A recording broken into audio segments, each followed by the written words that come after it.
I don't fry eggplants anymore, I just do that now. I'm going to use 2 eggplants, and I'm going to start by removing the ends of our fruit. Then I will slice it this way. I bet you've never seen a recipe like this before.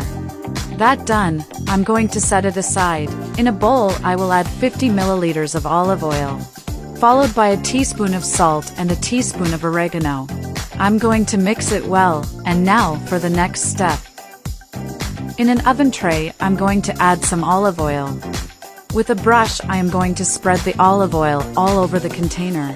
Then I'm going to place the eggplant slices that we reserved previously. Next, I will use the mixture that we prepared, and with the use of the brush, I will brush over each of the slices of our fruit. After you make it, you will want to make it again and again, because it is simple to make and the flavor is incredibly delicious. Now it's baking in the oven at 390 Fahrenheit for 15 minutes. I am going to use a tomato, and start by slicing it, then slice it and finally cut it into smaller pieces. I will set it aside. I am going to use 100 grams of mozzarella cheese, which I am going to slice and then cut into smaller pieces as well.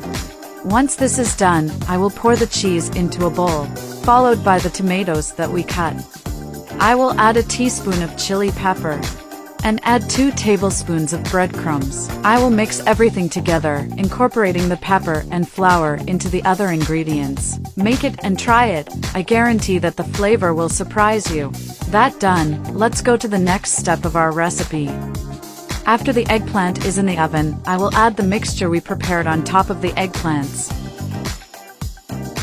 Meanwhile, tell me from which city you are watching us so I can send you a special hug. Today's hug goes to Bill Rescue from Pennsylvania. I am glad you are enjoying our recipes. Perfect recipe to make when you don't have much time to cook. Simple, easy to make, and best of all, incredibly delicious. Now it's time to bake at 350 Fahrenheit for another 15 minutes. After this time, our amazing recipe is ready. And look how it turned out! You must try it. My family loves this recipe. I make it every week. After you make it, I guarantee it will become a routine in your house. I hope you enjoyed our recipe. Thank you so much for following us so far. See you in the next video. Bye.